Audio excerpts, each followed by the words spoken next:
نحمده ونصلي ونسلم على رسوله الكريم أما بعد فأعوذ بالله من الشيطان الرجيم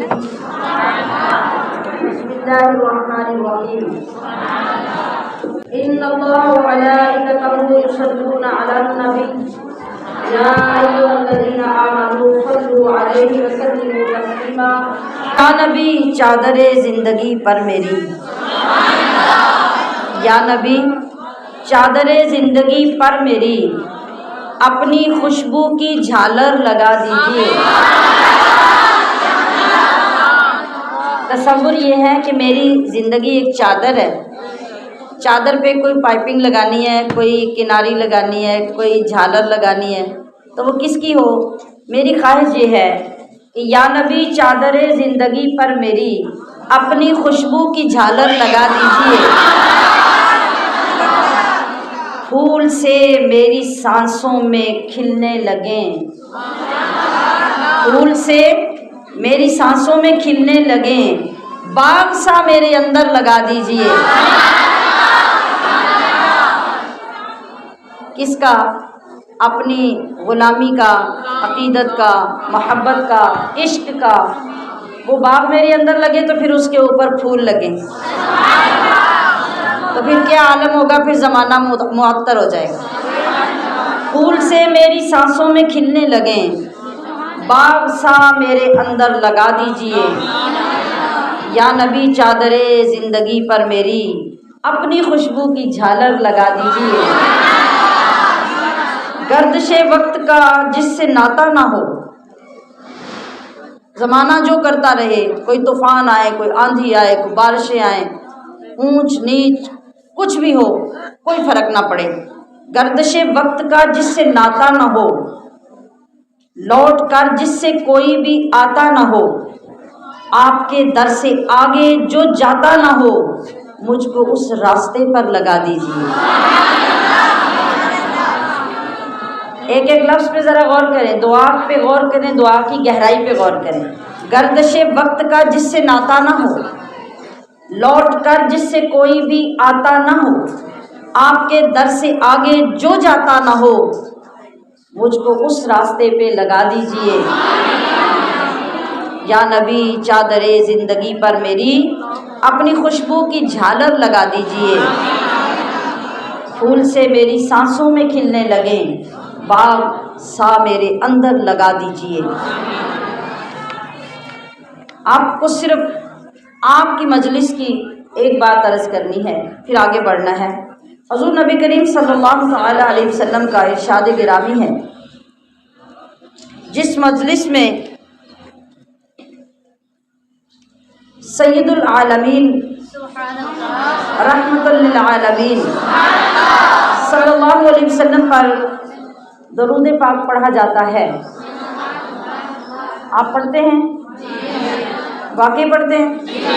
چلیے غور کیجئے۔ پھر جس مجلس پر درود پاک پڑھا جاتا ہے، اس مجلس سے ایک نہایت پاکیزہ، ایک نہایت پاکیزہ خوشبو مہکتی ہے۔ اس محفل سے کیا ہوتا ہے؟ نہایت پاکیزہ خوشبو مہکتی ہے۔ وہ کدھر جاتی ہے؟ وہ آسمان کی بلندیوں تک جاتی ہے۔ پھر جس طرح پرفیوم یا کوئی عطر یا کھلے ہوئے گلاب یا اگے ہوئے موتیے کے پھول آپ کو خوشبو دیتے ہیں نا، ہم سب سونگھتے ہیں، پتہ چلتا ہے کہ ہمارے ارد گرد کیا ہے، تو وہ خوشبو جو محفل سے اٹھتی ہے، وہ کسی سچے عاشق یا جس کے اندر کے اعضاء بیدار ہو چکے ہوں، اس کے علاوہ کوئی اور سونگھ نہیں سکتا۔ تو وہ آسمانوں کی طرف، آسمانوں کی بلندیوں تک جاتی ہے، اور اس پاکیزہ خوشبو کو جب فرشتے محسوس کرتے ہیں تو کہتے ہیں، لگتا ہے، سنیے، لگتا ہے کہ زمین پر کسی مجلس میں رسول خدا پہ درود پڑھا جا رہا ہے۔ کتنے خوش نصیب ہیں آپ کا بیٹھنا، زبان سے درود پڑھنا کیسے ماحول کو بدل دیتا ہے اور کیا ویلیو ہو جاتی ہے اس کی، مگر ہم بیٹھ کر بھی بھولے رہتے ہیں، سفر کر کے بھی بھولے رہتے ہیں۔ یہ وہ نکتے ہیں، یہ وہ باتیں ہیں جنہیں ہمیں اپنے اندر بسا لینا چاہیے اور کبھی بھولنا نہیں چاہیے۔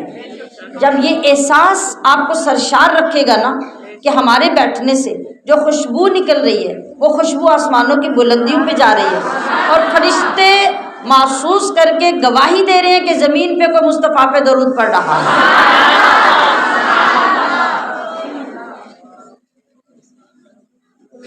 ایک اور اسی طرح حدیث پاک انتہائی شاندار طریقے سے بیان کی گئی اور بڑے شاندار طریقے سے اس کی تشریح کی گئی کہ بعض عشاق نے فرمایا کہ نبی کریم صلی اللہ علیہ وسلم جو اطیب الطیبین ہیں، جو اطہر الطاہرین ہیں،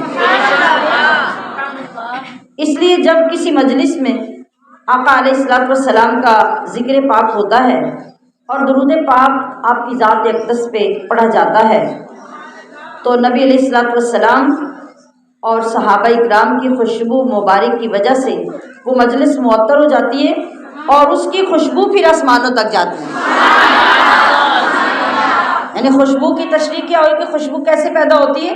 ہم کہتے ہیں اللہم صلی علی محمد وعلی آلہ واصحابہ، حضور کی ذات، آپ کی آل پاک کی ذات اور صحابہ اکرام کی ذات کا جب ذکر ہوتا ہے تو وہ ذکر اتنا معطر ہے، وہ ذکر اتنا مقدس ہے کہ اس کے لینے کی وجہ سے خوشبو پیدا ہوتی ہے اور وہ خوشبو پھر آسمانوں کو پار کر جاتی ہے۔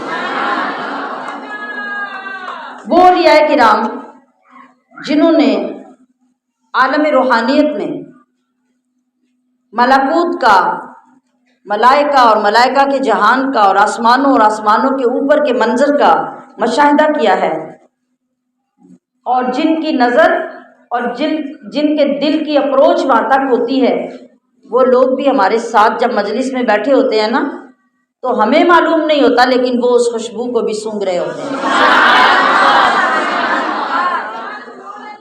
جس طرح فرشتے اس خوشبو کا ادراک کر لیتے ہیں آسمانوں کے اوپر، اس طرح اللہ کے وہ مقبول بندے محفلوں میں بیٹھے ہوئے اس خوشبو کا ادراک کر لیتے ہیں۔ سبحان اللہ۔ اور بعض اولیاء کاملین جب اللہ تعالیٰ اور اس کے پیارے حبیب صلی اللہ علیہ وسلم کا ذکر پاک کرتے ہیں، کون؟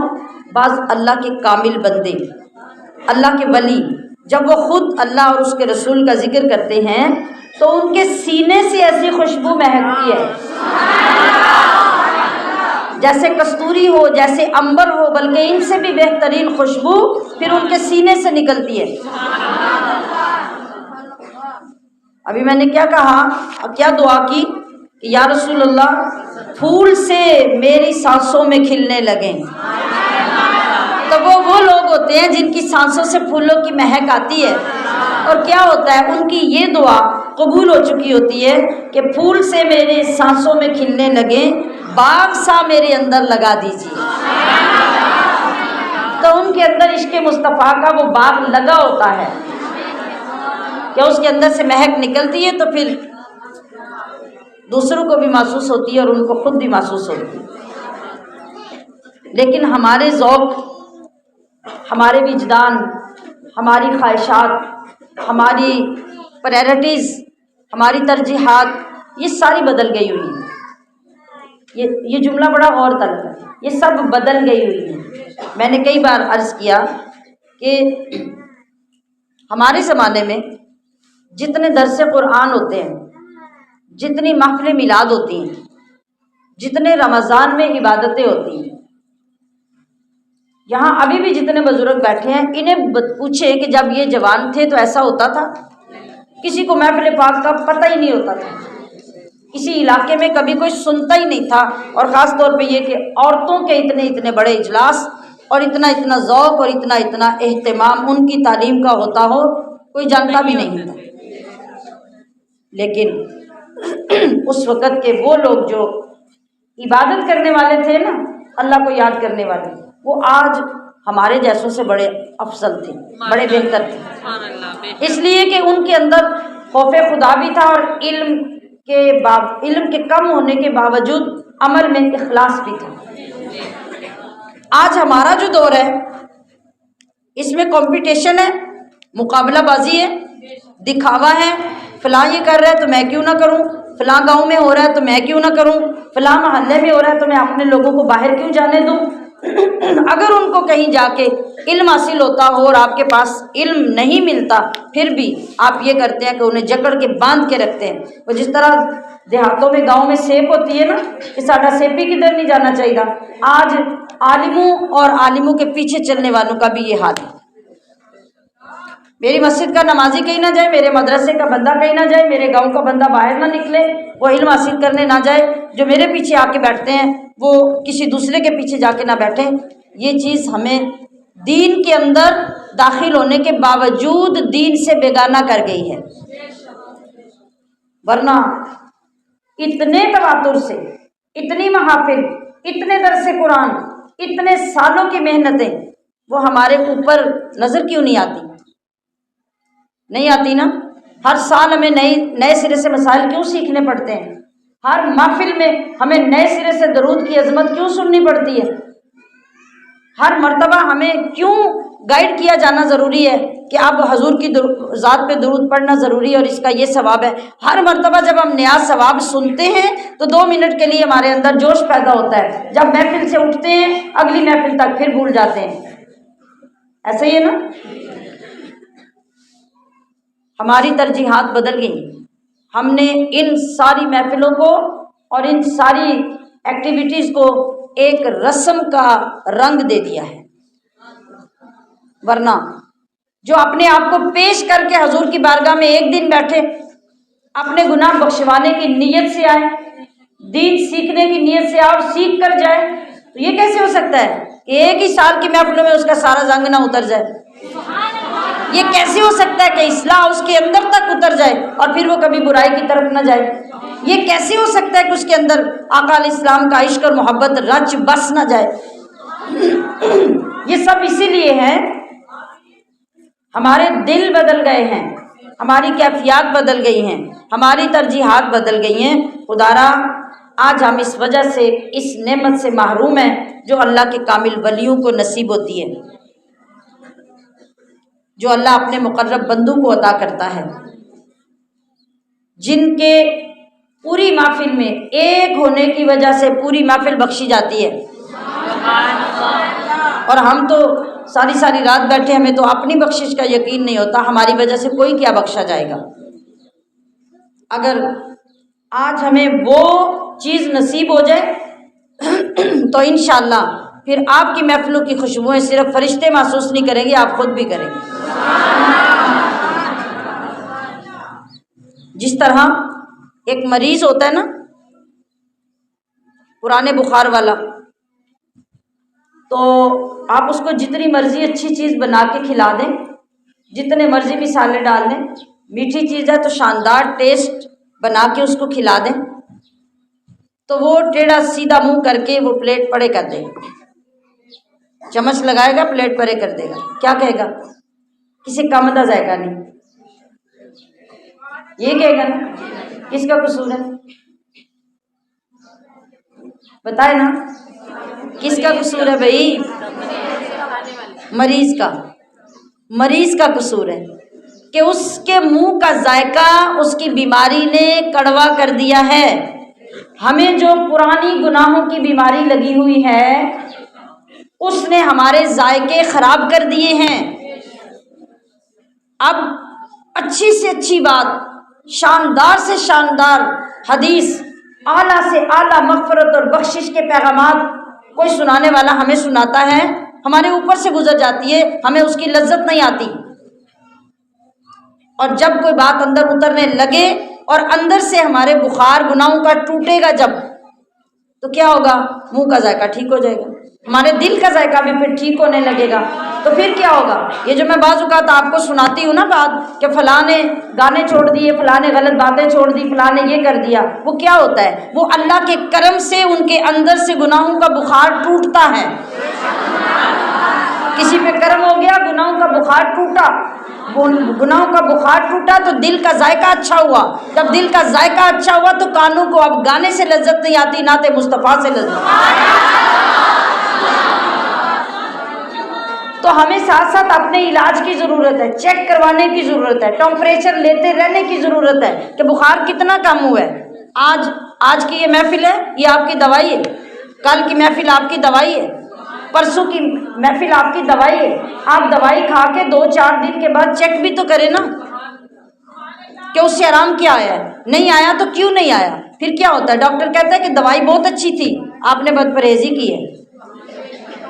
یس، اللہ کا ذکر بہت اچھا ہے، رسول اللہ کی محبت کے ترانے بہت اچھے ہیں، اس سے اعلیٰ کوالٹی کی کوئی دوائی آپ کو نہیں مل سکتی، تو پھر آپ پہ اثر کیوں نہیں؟ آپ نے بد پرہیزی کی، آپ نے بد پرہیزی کی، کہیں نہ کہیں غیبت کی ہوگی، گزرتے گزرتے کوئی کسی کو بات سنا گئے ہوں گے، کسی کی چغلی کر دی ہوگی، کوئی نماز غلط پڑھی ہوگی، وضو غلط کیا ہوگا، روزے میں غلطی کی ہوگی، تو یہ ساری بد پرہیزیاں آپ کو فائدہ نہیں ہونے دیں گی۔ آپ بد پرہیزی چھوڑیں، کامل پرہیز کریں گے تو یہ دوائی آپ کے ایسے اثر کرے گی کہ وہ ڈاکٹر کہتا ہے نا 2 دن میں آپ اٹھ کے کھڑے ہو جائیں گے، تو آپ 2 دن میں عرش کی بلندیوں تک پہنچ جائیں گے۔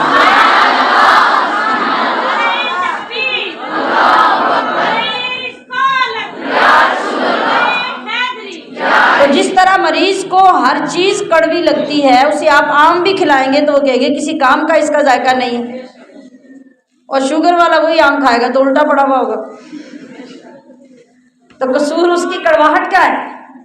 تو اسی طریقے سے ہمارا جو مرض ہے، ہمارے مرض کی وجہ سے جو حجاب ہماری غفلتوں کی وجہ سے ہمارے آگے آئے ہیں، ہمارے جو حصے ہیں ان کے اندر وہ حجاب غفلت کے آ چکے ہیں، جس وجہ سے ہمیں ان کی خوشبو کا پتہ نہیں چلتا۔ ورنہ تو میرے آقا صلی اللہ علیہ وسلم کے نام کے بارے میں جس نے یہ لکھا تھا کہ میٹھا میٹھا ہے پیارے محمد کا نام، اسے کیسے میٹھا لگا تھا بھائی؟ بتائیے اس نے کیسے چکھا تھا؟ بس اس کے مرض ٹھیک ہو چکے تھے، اس کا ذائقہ ٹھیک ہو چکا تھا، اور اس کو جو حقیقت میں لذت آئی تو اس نے لکھا کہ میٹھا میٹھا ہے پیارے محمد کا نام، ان پہ لاکھوں درود، ان پہ لاکھوں سلام۔ آج کے درود پاک کے لیے اتنا یاد رکھیں کہ آپ جب بھی جس وقت بھی محفل میں بیٹھے ہوتے ہیں، آپ کی محفل سے اٹھنے والی خوشبوئیں عرش کے اوپر جا رہی ہوتی ہیں، فرشتوں کو پہنچ رہی ہوتی ہیں، اور وہ خاص خوشبو ایسی ہے جیسے گلاب کی خوشبو، اصل گلاب کی خوشبو ہوتی ہے، گٹے کی بھی ایک اپنی خوشبو ہوتی ہے، چنبیلی کی ایک اپنی خوشبو ہوتی ہے، اور موتیے کی ایک اپنی خوشبو ہوتی ہے۔ اگر ان سارے پودوں کو آپ نے اپنے اس میں گارڈن میں یا باغیچے میں لگایا ہوا ہو تو ان سارے پھولوں میں سے جس کی خوشبو آئے گی آپ پہچان لیں گے نا، یہ چنبیلی ہے، یہ موتی ہے، یہ گلاب ہے۔ تو بس اسی طرح فرشتوں کو پتہ چل جاتا ہے کہ یہ اللہ کے ذکر کی خوشبو ہے یا مصطفیٰ پہ درود پڑھنے کی۔ تو کوشش کریں ہماری محفلوں میں مصطفیٰ کے درود کی خوشبو آنے لگ جائے۔ ہم نغمہ قرآنی دنیا کو سنا دیں گے، ہر فرد کو ہم اس کا دیوانہ بنا دیں گے انشاءاللہ العزیز۔ اعوذ باللہ من الشیطان الرجیم، بسم اللہ الرحمن الرحیم۔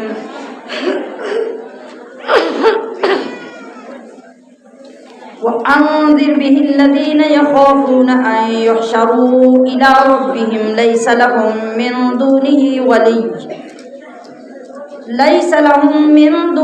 وَلِيٌّ وَلَا شَفِيعٌ لَعَلَّهُمْ يَتَّقُونَ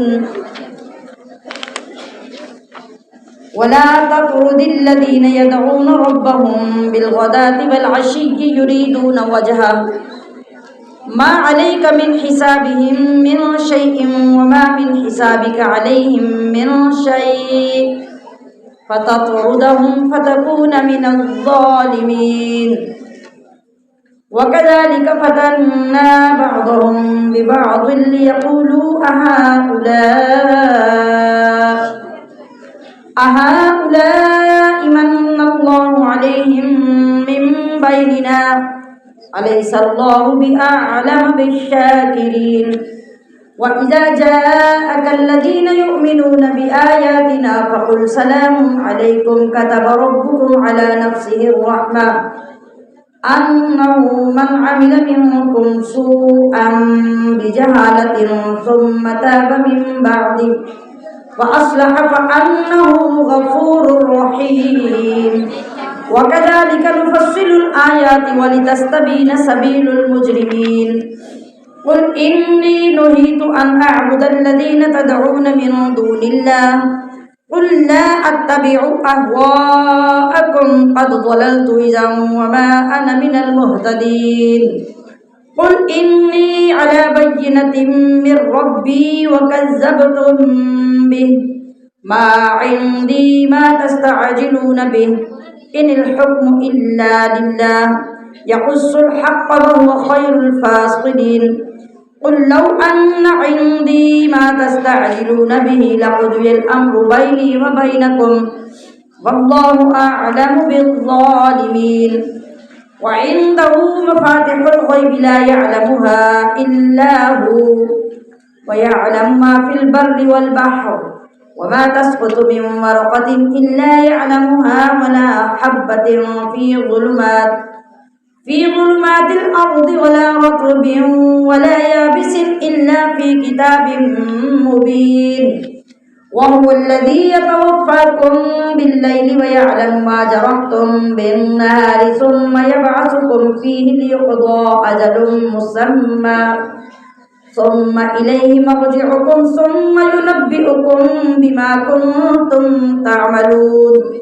وهو القاهر فوق عباده ويرسل عليكم حفظا حتى إذا جاء أحدكم الموت توفته رسلنا وهم لا يفرطون ثم ردوا إلى الله مولاهم الحق ألا له الحكم وهو أسرع الحاسبين قل من ينجيكم من ظلمات البر والبحر تدعونه تضرعا وخفية لئن أنجانا من هذه لنكونن من الشاكرين قل الله ينجيكم منها ومن كل كرب ثم أنتم تشركون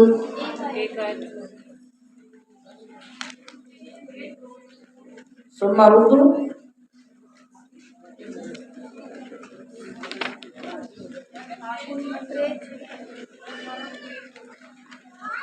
جی ابھی کون سی آج چھوٹ گئی ہے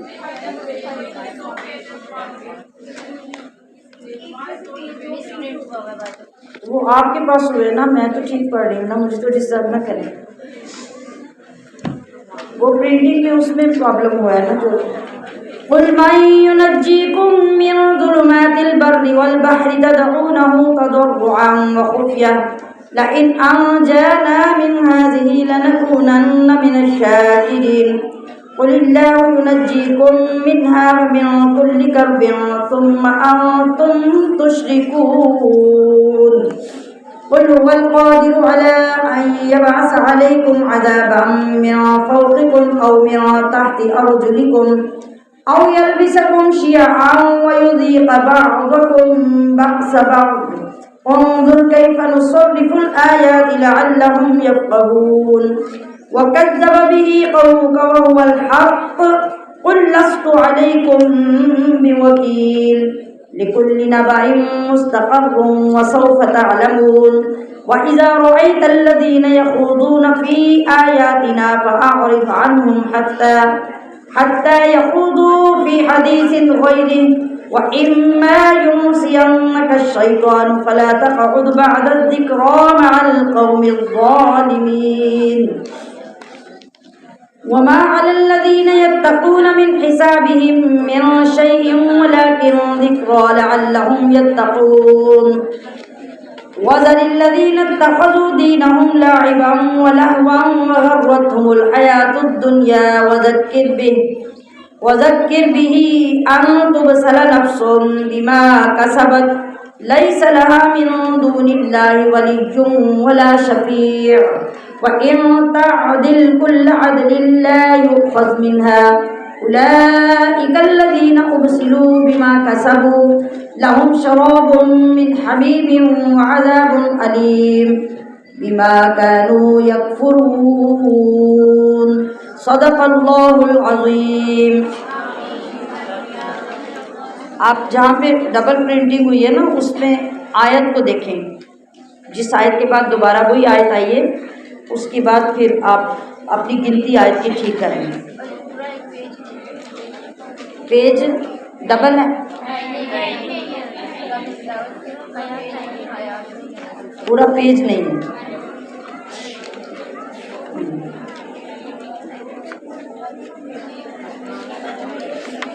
اس کا حل پھر اب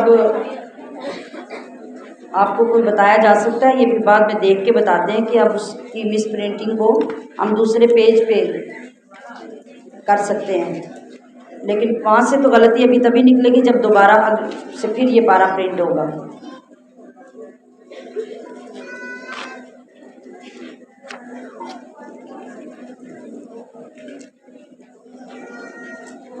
اپنے پیج جو خالی پیج ہے نا اس کے اوپر کونے پہ آپ کو لکھ دینا چاہیے کہ یہاں سے ایک پیج مس ہے.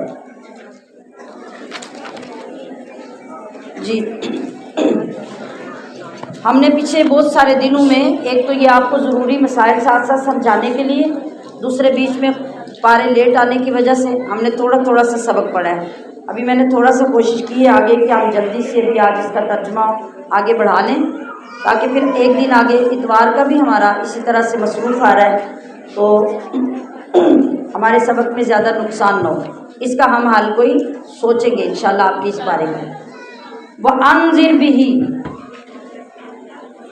اور ڈراؤ اس قرآن سے، الذین یخافون، ان لوگوں کو جو خوف رکھتے ہوں، ان یحشروا، اس سے کہ وہ اٹھائے جائیں گے اپنے رب کی طرف، یعنی جنہیں اپنے اللہ کا ڈر اور یقین ہے کہ وہ قیامت میں اللہ کی بارگاہ میں جائیں گے، انہیں اس قرآن کے ذریعے سے ڈرایا جائے تاکہ وہ مزید اپنے تقوی کی طرف بڑھیں اور جو انکار کرنے والے لوگ ہیں وہ ڈر کر عبرت حاصل کریں. لیس لہم من دونہ، کہ نہیں ہوگا ان کے لیے اللہ کے سوا ولی، کوئی حمایتی، ولا شفیع، اور نہ کوئی سفارشی. لعلہم یتقون، اس امید پر کہ وہ پرہیزگار بن جائیں. یعنی جب آپ آخرت کے متعلق ان کو یہ کہہ کے ڈرائیں گے کہ قیامت کے دن تمہارا کوئی پوچھنے والا نہیں آئے گا، تمہیں کوئی نہیں چھڑائے گا، بار بار ان کے دل میں یہ بات ڈالے تو شاید انکار کرنے والے، گستاخ، نافرمان اور رسول اللہ صلی اللہ علیہ وسلم کے ساتھ جھگڑا کرنے والے لوگوں کو ہدایت مل جائے. وَلَا تَطْرُدِ الَّذِينَ، اور نہ دور ہٹاؤ انہیں، یدعون، جو پکارتے ہیں، ربہم، اپنے رب کو. یہ اللہ تبارک و تعالیٰ نے اپنے محبوب صلی اللہ علیہ وسلم کو ارشاد فرمایا کہ ان لوگوں کو تو ڈرائیں جو اس طرف آتے نہیں، اور جو لوگ آپ کی بارگاہ میں صبح شام آ کے پکارتے ہیں اللہ کو اور دین کو سیکھتے ہیں، آپ انہیں اپنے سے دور مت کریں. اس کی کیا وجہ تھی کہ ایک مرتبہ کافروں کی ایک جماعت نبی علیہ السلام کے پاس آئی. انہوں نے دیکھا کہ رسول اللہ صلی اللہ علیہ وسلم کے پاس غریب صحابہ جمع ہوئے بیٹھے ہیں. تو ہلکے نارمل گندے کپڑے پہنے ہیں. اب وہ جو کافر آئے نا مالدار اکڑ کے ساتھ کہ ہم جا کے نبی سے بات سنیں کہ وہ کیا کہتے ہیں، دیکھا کہ اتنے غریب لوگ بیٹھے ہیں تو آ کے کہنے لگے کہ ان لوگوں کے ساتھ تو بیٹھتے ہوئے ہمیں شرم آتی ہے. اگر آپ ان لوگوں کو اٹھا دیں اپنی مجلس سے تو پھر ہم آپ کی مجلس میں بیٹھ کے آپ کی بات سنتے ہیں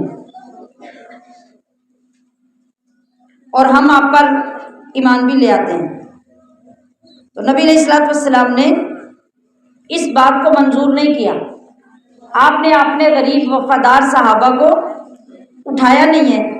اس پر اللہ تعالیٰ نے یہ آیت کریمہ نازل فرمائی کہ اے حبیب، آپ کبھی بھی ان لوگوں کے کہنے پر غریب اور مخلص صحابہ کو اپنی بارگاہ سے مت اٹھائیں۔ جو اپنے رب کو پکارتے ہیں صبح اور شام، یریدون وجہہ، وہ طلبگار ہیں اس کی رضا کے، ما علیک من حسابہم، نہیں آپ پر ان کے حساب میں سے، من شیء کوئی شے، وما من حسابک، اور نہ ہی آپ کے حساب سے، علیہم ان پر، من شیء کوئی شے، فتطردہم، پھر بھی اگر آپ ان کو دور ہٹا دیں گے، یعنی آج تو آپ نے نہیں ہٹایا، کبھی ایسا ہو کہ کافروں کے کہنے پر اگر آپ ان کو ہٹا دیں تو فتکون من الظالمین، تو آپ بھی ناانصافی کرنے والوں میں ہو جائیں گے۔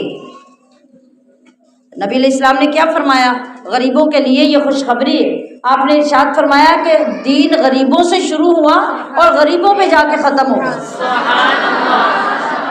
اس وقت بھی امیر اپنی اکڑ لے کے پھرتے رہے اور آخری زمانے میں بھی امیر اپنی اکڑ لے کے پھریں گے، آخرت میں آخری وقت میں بھی غریب سب سے زیادہ اسلام پہ ہوں گے، شروع میں بھی سب سے زیادہ غریب اسلام پہ ہوں گے۔ تو یہ غریبوں کے لیے کتنی بڑی خوشخبری ہے۔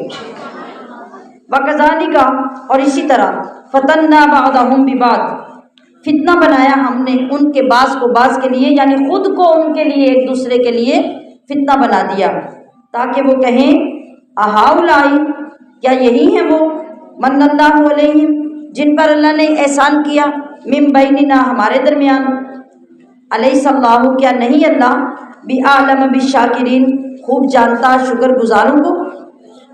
یعنی یہ اس طرح غریب لوگوں کو دیکھ کر کیا کرتے تھے؟ ان کا مذاق اڑاتے تھے، تانے دیتے تھے، یعنی یہ کہتے تھے کہ یہی لوگ رہ گئے تھے اسلام لانے والے، اور نبی کو یہی لوگ ملے تھے مسلمان بنانے کے لیے۔ کوئی کھاتا پیتا بندہ، کوئی امیر بندہ اسلام پہ چلنے والا نہیں رہا تھا۔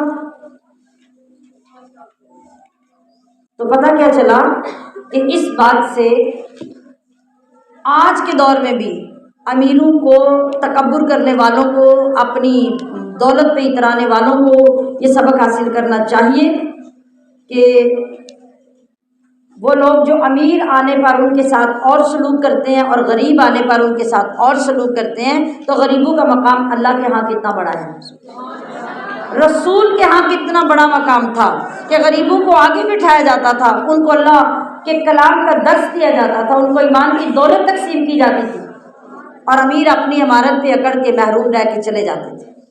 تو یہ جو طریقہ آج بھی ہے نا ہمارے ہاں، امیروں کے ہاں اپنے برابر پلے کا بندہ آ جائے تو اس کو بٹھانے کی جگہ نہیں ملتی، اگر غریب آ جائے تو اس کے لیے کوئی جگہ ہی نہیں ہوتی، اور اسے سب سے پیچھے اور دور کسی کوریڈور میں، کسی گیلری میں بٹھا دیا جاتا ہے کہ تم وہاں بیٹھ کے انتظار کرو۔ تو یہ طریقہ کس کا ہوا؟ کفار کا طریقہ اور متکبرین کا طریقہ، جس کی اسلام کے اندر کوئی گنجائش نہیں ہے۔ وَإِذَا جَاءَكَ، اور جب آپ کے پاس حاضر ہوں، الَّذِينَ يُؤْمِنُونَ بِآيَاتِنَا، وہ جو ایمان لاتے ہیں ہماری آیتوں پر، فَقُلْ، تو آپ ان سے فرمائیے، سلام علیکم، تم پر سلام ہے، کتب ربکم، لازم فرما لی ہے تمہارے رب نے، علی نفسہ الرحمہ، اپنے اوپر رحمت، یعنی وہ غریب جو اسلام کی قدر کر کے اسلام کے قریب آئے، ان پر اللہ کی رحمت اور رسول اللہ کا سلام ہے۔ انہ من عمل، کہ جو کوئی عمل کر بیٹھے، منکم، تم میں سے، سوءا برا، بجہالت، نادانی یا جہالت سے، ثم تاب من بعدہ، پھر اس کے بعد توبہ کر لے، واصلح، اور خود کی اصلاح کر لے، فانہ غفور الرحیم۔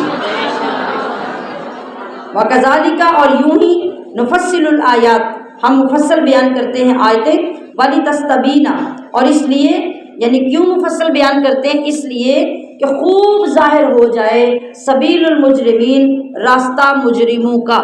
جب مجرموں کا راستہ صاف ظاہر ہو جائے گا تو چلتے ہوئے کوئی بندہ سوچے گا کہ مجھے اس پہ چلنا چاہیے کہ نہیں۔ صاف کیسے؟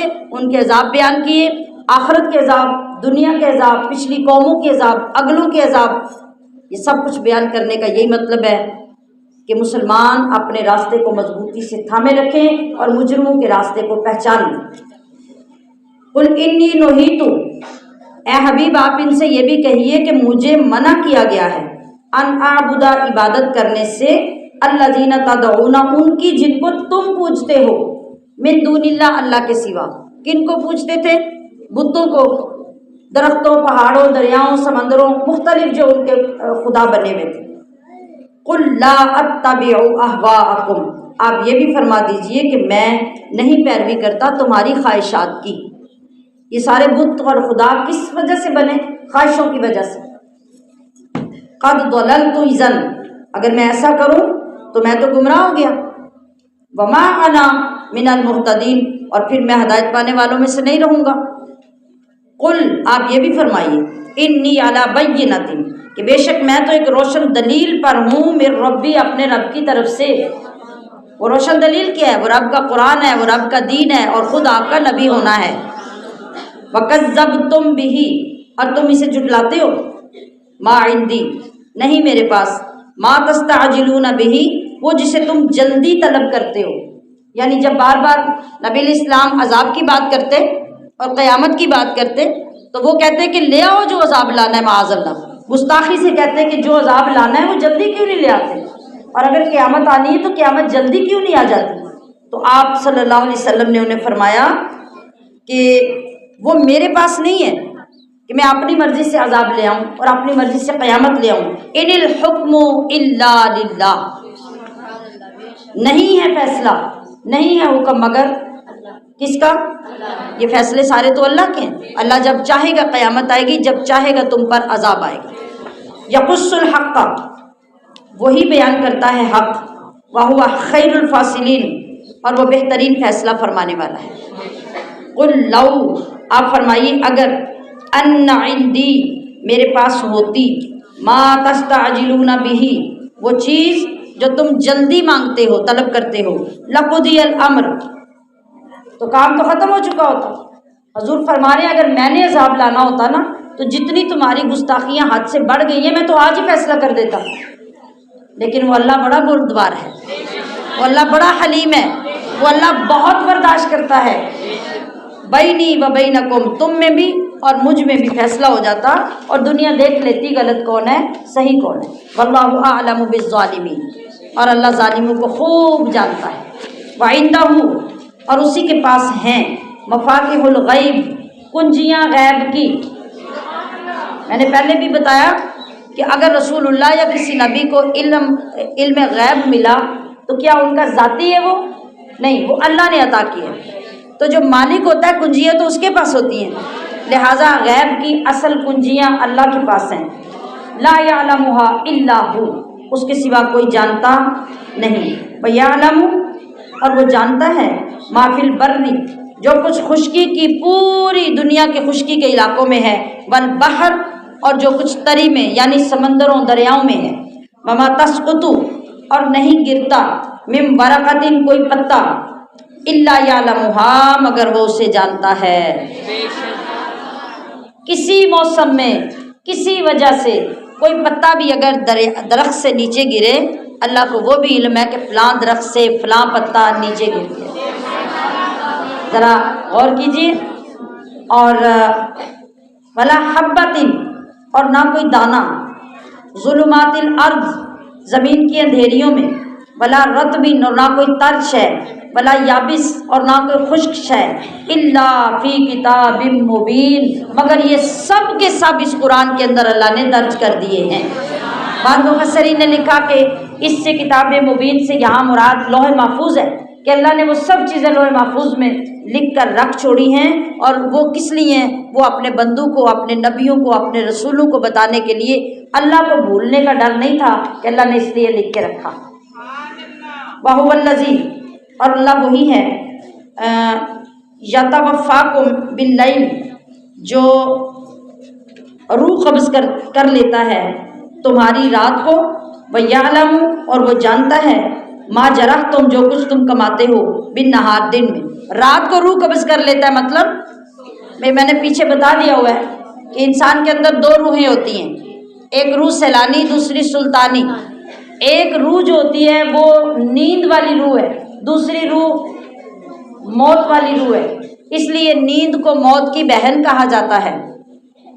جب انسان سوتا ہے تو نیند والی روح نکل جاتی ہے، اس کے بغیر اس کو نیند نہیں آتی، وہ روح نکلتی ہے تو بندہ سوتا ہے۔ اس کو یہاں کہا گیا کہ وہ رب تمہیں رات کو جو تمہاری روح نکال لیتا ہے اور تمہیں نیند دیتا ہے، وہ جانتا ہے سب کچھ، اور وہ یہ بھی جانتا ہے ما جرحتم بالنہار، جو کچھ تم دن کو جا کے کمائی کرتے ہو، روزگار کماتے ہو اور مزدوریاں کرتے ہو، رب وہ بھی جانتا ہے۔ ثم یبعثکم فیہ، پھر وہ اٹھاتا ہے تمہیں دن میں، لیقضی، تاکہ پوری ہو، اجل مسمی، مقرر میعاد جو تمہاری عمر کی ہے، اور جب تمہاری عمر پوری ہو جاتی ہے تو پھر دوسری روح بھی نکال لیتا ہے۔ ثم الیہ مرجعکم، پھر اسی کی بارگاہ میں تم سب کو پلٹنا ہے۔ ثم ینبئکم، پھر وہ سب کچھ تمہیں بتا دے گا، بما کنتم تعملون، جو کچھ تم دنیا میں عمل کرتے رہے۔ کوئی چیز اللہ سے چھپی ہو گئی یا مسنگ ہو گئی خدا نہ خواستہ، تو وہ بتائے گا کیسے؟ یہ مس ہو گیا، وہ مس ہو گیا، وہ رہ گیا، وہ رہ گیا۔ اور اتنے بندے، ہر بندہ ذرا غور کرے ایک پوائنٹ پہ، ہر بندہ اپنے ٹائم پہ سوتا ہے۔ کیا ایسا ہوتا ہے کہ عزرائیل آئے، ساری کائنات سے نیند والی روح نکالے اور ساری دنیا سو جائے؟ ایک گھر میں بندے ہیں نا جو، وہ بھی ایک ٹائم پہ نہیں سوتے۔ تو کبھی اللہ بھولا کہ آج اس کو سلایا ہی نہیں؟ بولیے، یہ کتنی گہری بات ہے۔ دنیا میں ہر جگہ پہ وقت مختلف ہیں، کہیں رات، کہیں دن، کہیں دوپہر، کہیں شام۔ ہر بندے نے اپنے وقت پہ سونا ہے، اور فرشتے کی جو ڈیوٹی ہے اس نے اللہ کے حکم سے اسی وقت روح نکالنی ہے جب وہ بستر پہ جا کے لیٹے گا۔ یہ غور طلب بات ہے کہ نہیں؟ ہمیں بس اتنا پتہ ہے ہم نے سونا ہے، نیند نہیں آ رہی، آ گئی ہے، نیند نہیں آ رہی، آ گئی ہے، دو باتیں ہمیں پتہ ہے بس، لیکن پیچھے نظام کتنا حرکت کر رہا ہے اس کی طرف کبھی توجہ ہی نہیں آئی۔ اگر یہ باتیں ہم سوچنے لگ جائیں تو سچی بات ہے اللہ سے پیار ہو جائے۔ اور کبھی ایسا بھی نہیں ہوا کہ 7 بجے آپ نے اسکول جانا ہے تو اللہ اٹھانا بھول جائے، وہ روح آپ کی باہر پھرتی رہے اور آپ سوتے رہے، اسکول سے چھٹی ہو جائے۔ کبھی یہ بھی نہیں ہوا۔ طالب علم تو چاہتے ہوں گے ایسا ہو جائے، لیکن ایسا ہوتا نہیں ہے۔ وَهُوَ الْقَاهِرُ، اور وہ غالب ہے، فوق عبادہ، اپنے بندوں پر، وَيُرْسِلُ عَلَيْكُمْ، اور بھیجتا ہے تم پر، حفظہ، نگہبان۔ وہ کون ہوتے ہیں؟ اللہ کے فرشتے۔ حتیٰ اذا جاء، حتیٰ کہ جب آ جائے، احدکم، تم میں سے کسی کو، الموت، موت، توفتہ، تو روح قبض کر لیتے ہیں اس کی، رسولنا، ہمارے بھیجے ہوئے۔ رسول کا لفظی مطلب ہوتا ہے بھیجا ہوا، قاصد، پیغام لانے والا۔ تو وہ رسول فرشتے بھی ہو سکتے ہیں اور بندے بھی ہو سکتے ہیں، لہٰذا اس جگہ پہ رسول سے مراد فرشتے ہیں۔ وَهُمْ لَا يُفَرِّطُونَ، اب اسی کا ذکر کیا اللہ پاک نے کہ وہ قطعاً کوتاہی نہیں کرتے۔ ایسا نہیں ہوتا کہ گھر چودھریوں کے جانا تھا تو ماچھیوں کے گھر چلے جائے، ایسا نہیں ہوتا کہ گلی نمبر 4 میں جانا تھا 3 میں چلے جائے۔ وَهُمْ لَا يُفَرِّطُونَ، وہ کچھ کمی نہیں کرتے، کچھ کوتاہی نہیں کرتے۔ ثُمَّ رُدُّوا، پھر وہ لوٹائے جاتے ہیں، الی اللہ، اللہ کی طرف، مولاہم الحق، کس اللہ کی طرف؟ جو ان کا سچا مولا ہے۔ الا لہ الحکم، سنو، حکم صرف اسی کا ہے، وہو اسرع الحاسبین، اور وہ بہت جلد حساب لینے والا ہے۔ قل من ینجیکم، آپ فرما دیجئے کون نجات دیتا ہے تمہیں؟ یعنی کہا کہ اے حبیب آپ ذرا ان بندوں سے پوچھئے کہ تمہیں جب تم زمین کی مصیبتوں اور پریشانیوں میں چھپے ہوتے ہو، یہ گھرے ہوئے ہوتے ہو، تو ان ظلمتوں سے تمہیں نجات کون دیتا ہے، کون بچاتا ہے؟ آندھی آ جائے، طوفان آ جائے، ایکسیڈنٹ ہو جائے، چور آ جائیں، ڈاکو آ جائیں، تمہیں آزمانے کے بعد پھر بھی اگر تمہاری نجات نہ ہو تو کیا کر سکتے ہو؟ ان سب سے نجات دینے والی ذات کون ہے؟ اللہ تعالیٰ۔ بری والبحر، خشکی میں بھی اور تری میں، وعندہ، اور اسی کے پاس ہیں، مفاتیح الغیب، یہاں سے بھی سیکھیں آپ کی، چلیں آپ میری طرف دیکھ کے سن لیجیے۔ لا یعلمھا، نہیں جانتا انہیں، الا ہو مگر وہی، یعنی جو غیب اصل غیب ہے، غیب کا جو مالک ہے اللہ کے سوا وہ کوئی اور نہیں۔ وَيَعْلَمُ اور وہ جانتا ہے، ما فی البر والبحر جو کچھ دریاؤں میں اور خشکی میں ہے، وہ کوئی چیز اس سے چھپی نہیں۔ اچھا میں اسی پارے سے پڑھ رہی ہوں، ٹھیک ہے، یہ کہاں تک وہ ہے جو مس ہے؟ وَهُوَ الْقَاهِرُ۔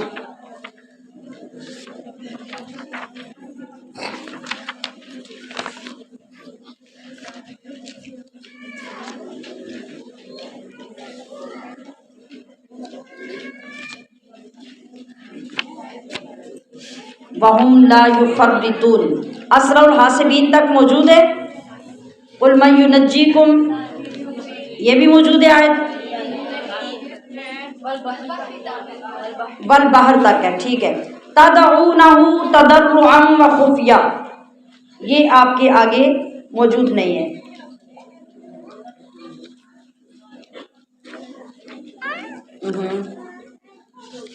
ٹھیک ہے، قُلْ مَن يُنَجِّيكُمْ آپ فرمائیے کون ہے جو تمہیں نجات دیتا ہے جنگل اور دریا کی آفتوں سے، تَدْعُونَهُ جسے تم پکارتے ہو، تَضَرُّعًا وَخُفْيًا گڑ گڑا کر اور آہستہ، ہر حال میں تم ان مصیبتوں میں، ان آزمائشوں میں اسی کو پکارتے ہو۔ لَئِنْ أَنْجَانَا اگر وہ ہمیں بچا لے، من هذه اس سے، لَنَكُونَنَّ مِنَ الشَّاكِرِينَ تو ہم ضرور اس کا احسان مانیں گے۔ یہ کافر مشرک ان مصیبتوں کے وقت میں اپنے اندر کہتے ہیں کہ اگر جان چھوٹ جائے تو ہم اللہ کو مان لیں گے۔ قُلِ اللَّهُ اے حبیب آپ خود ہی انہیں بتائیے کہ وہ اللہ کی ذات ہے، اللہ کے سوا تمہیں کوئی نہیں بچاتا۔ یُنَجِّیکُم مِّنْہا جو تمہیں اس مصیبت سے نجات دیتا ہے، وَمِن كُلِّ كَرْبٍ اور اس کے علاوہ ہر بے چینی سے تمہیں وہی ذات بچاتی ہے۔ ثُمَّ أَنْتُمْ تُشْرِكُونَ تم پھر بھی اس کے ساتھ شریک ٹھہراتے ہو۔ قُلْ هُوَ الْقَادِرُ آپ فرما دو کہ وہ قادر ہے، اللہ اس پر، أَن يَبْعَثَ عَلَيْكُمْ کہ وہ تمہیں بچانے کی بجائے کیا کرے، تم پہ عذاب بھیج دے، تم پر عذاب بھیج دے، من فوقکم تمہارے اوپر سے، او من تحت ارجلکم اور تمہارے پیروں کے نیچے سے۔ پیروں کے نیچے والا عذاب کون سا ہے؟ یہ بھی تھوڑے مہینے پہلے آیا تھا، سیلاب آ جائے، زلزلہ آ جائے، یہ سارے پیروں کے نیچے کے عذاب ہیں۔ اور آسمان سے پتھر برسیں، اولے برسیں، بارشیں برسیں، ہوائیں آئیں، آندھیاں آئیں تو تم کچھ نہیں کر سکتے۔ او یلبسکم شیعا یا پھر تمہیں گروہ گروہ کر کے آپس میں لڑا دے اور تم ایک دوسرے کو قتل کر کے ختم کرتے رہو۔ وَيُذِيقَ بَعْضَكُمْ بَأْسَ بَعْضٍ اور ایک دوسرے کو وہ سختی چکھائے۔ انظر کیف نصرف آپ دیکھیے کہ کس طرح ہم پھیر پھیر کے بیان کرتے ہیں، الآیات آیتیں، لعلکم یفقہون لعلہم تاکہ وہ لوگ سمجھیں یا غور و فکر کریں۔ وَكَذَّبَ بِهِ قَوْمُكَ اور اسے جھٹلایا تمہاری قوم نے، وَهُوَ الْحَقُّ اور یہی بات سچی ہے۔ قُلْ لَسْتُ عَلَيْكُمْ بِوَكِيلٍ آپ یہ فرمائیے کہ تم پر میں نگہبان نہیں ہوں، تمہارے اعمال کا میری ذمہ تو صرف تمہیں پہنچا دینا ہے۔ اب تم جانو اور تمہارا رب جانے، تم جو کچھ مرضی کرتے رہو، اس کا عذاب اور ثواب تو اللہ دینے والا ہے۔ لِكُلِّ نَبَإٍ مُسْتَقَرٌّ ہر خبر کے لیے ایک وقت مقرر ہے۔ وَسَوْفَ تَعْلَمُونَ تو ان قریب تم جان لو گے۔ وَإِذَا رَأَيْتَ الَّذِينَ اور اے قرآن سننے والے جب تو دیکھے ان لوگوں کو، یخوضون جو پڑھتے ہیں، فی آیاتنا ہماری آیتوں میں، فَأَعْرِضْ عَنْهُمْ تو منہ پھیر لے ان سے، یعنی جو لوگ آیتوں کے بارے میں جھگڑتے ہیں، غلط مسائل بیان کرتے ہیں، غلط تشریح کرتے ہیں یا ان کا انکار کرتے ہیں، تو اے ہر قرآن سننے والے تیرے اوپر لازم ہے کہ ایسے لوگوں کے پاس سے اٹھ جا، ان کو چھوڑ دے، ان کی مجلس چھوڑ دے، ان کی مجلس سننا چھوڑ دے، وہاں جا کے بیٹھنا چھوڑ دے، یہی طریقہ تیرے بچنے کا ہے۔ حتیٰ یخوضوا فی حدیث غیرہ، یا یہاں تک کہ وہ کسی اور بات میں لگ جائیں اور وہ برا کام چھوڑ دیں، تو پھر تو بیٹھا رہے، یا پھر کیا کر کے تو ان کو چھوڑ کر خود اٹھ جائے۔ یہ ہر مسلمان کے لیے لازم ہے کہ یا برائی کرنے والے کو، قرآن اور رسول کے خلاف بولنے والے، گستاخی کرنے والے کو روکو، اگر وہ نہیں کر سکتے تو خود ان کے پاس سے اٹھ کے چلے جاؤ۔ وَإِمَّا يُنْسِيَنَّكَ الشَّيْطَانُ، وَإِمَّا،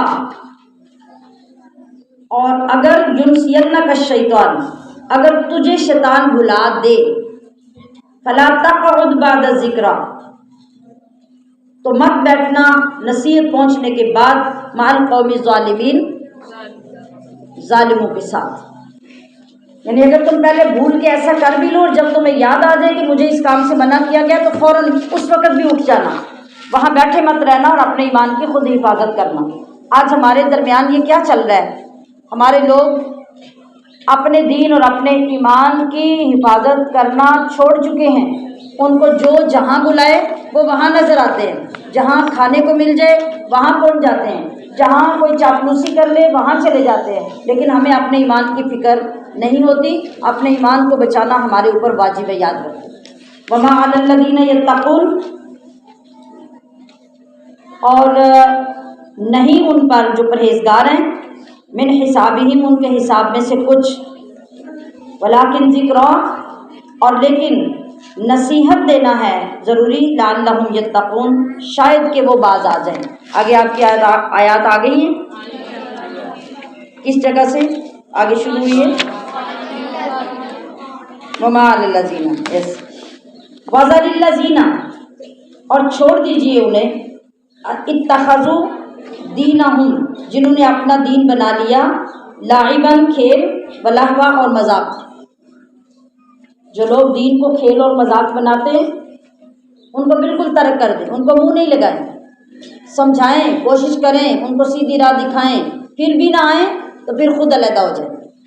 وغرتہم الحیات الدنیا، اور انہیں فریب دیا ان کی دنیا کی زندگی نے، وذکر بہ، اور نصیحت کرتے رہیے قرآن سے، یعنی کبھی بھی نصیحت کرنا نہ چھوڑیے۔ جب بھی کوئی بندہ غلط راستے پہ چلتا ہوا ملے، جب بھی موقع ملے، طریقہ بدل کر اچھے اور احسن طریقے سے اس کو نصیحت کرتے رہو، نصیحت مت چھوڑو، جب تک بن پڑے نصیحت کرتے رہنا چاہیے، یہ ہماری ذمہ داری ہے۔ ہاں، خود ان کی صحبت میں بیٹھنا، ان سے دوستی کرنا، ان کے رنگ میں اپنے آپ کو رنگ لینا، یہ بالکل غلط ہوگا اور اپنے ایمان کا خطرہ ہوگا۔ جی،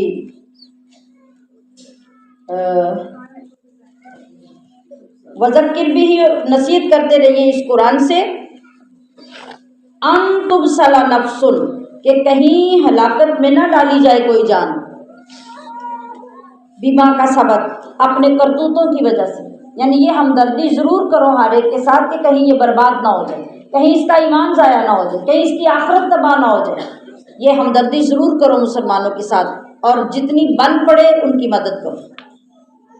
لیس لہا، نہیں ہے اس کے لیے، من دون اللہ، اللہ کے سوا، ولی، کوئی حمایتی، ولا شفیع، اور نہ سفارشی، وَإِن تعدل، اور اگر معاوضے میں دے، کل عدل، ہر بدلہ، یعنی اللہ کے ہاں جب جائیں گے نا تو کہیں گے یا اللہ یہ لے لے، یہ لے لے، میری ساری دولت لے لے، میری ساری نیکیاں لے لے، فلاں کر لے، اگر ان کو وہاں دی جائے، وہاں تو خیر ہوگا ہی نہیں نا کچھ، لیکن کہا جا رہا ہے کہ اگر وہاں کسی بندے کو پوری دنیا جتنی پراپرٹی کا مالک بنا دیا جائے اور بندہ کہے کہ یا اللہ یہ ساری لے لے اور مجھے بخش دے، کچھ وہاں قبول نہیں ہوگا، وہاں قبول کرنے کا وقت گزر چکا ہوگا۔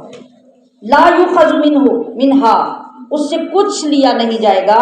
اولئک الذین ابسلوا، یہی وہ لوگ ہیں جو پکڑے گئے، بما کسبوا، اپنے کیے کی وجہ سے، لہم شراب من حمیم، ان کے لیے پینے کو کیا ہوگا؟ کھولتا ابلتا ہوا پانی، اور پانی ہمارے نل کے موٹروں کا نہیں۔ حمیم کون سا ابلتا پانی ہے؟ جو زخموں سے نکلنے والی پیپ ہوگی، وہ جوش دلا کے ابال کے ان کو دوزخ کی آگ میں ابلتی ہوئی کھولتی ہوئی زبردستی کہا جائے گا کہ اب پیو، وعذاب علیم، اور ان کے لیے دردناک عذاب ہوگا۔ اس سے بڑا عذاب کیا ہوگا کہ زبردستی وہ پلائی جائے گی۔ جیسے ہی پہلی تو بات یہ ہے کہ سوچیں کہ اس کا گھونٹ بھرنا ممکن ہوگا، لیکن وہ زبردستی گلے میں اتروایا جائے گا۔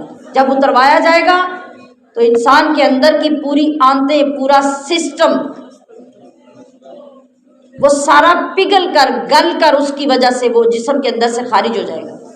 اگلے لمحے دوبارہ جڑ جائے گا، پھر وہ پلایا جائے گا، پھر اگلے لمحے جسم ویسا ہو جائے گا۔ عذاب نے ختم جو نہیں ہونا، ہمیشہ عذاب رہنا ہے، تو ہمیشہ جسم پلٹ پلٹ کر بنتا رہے گا۔ یہ کس وجہ سے ہوگا؟ بما کانوا یکفرون، اس وجہ سے کہ وہ کافر تھے۔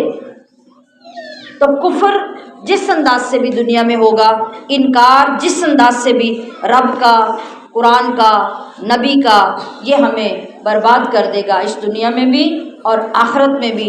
اس قرآن کو توجہ، فکر، غور اور ذمہ داری سے پڑھنا سیکھیے، یہی اس کا حق ہے، اور یہی کام انشاءاللہ ہمیں اس قرآن سے محبت بھی دلائے گا اور ذمہ داری بھی پوری کروائے گا۔ وما علیہ الا البلاغ المبین۔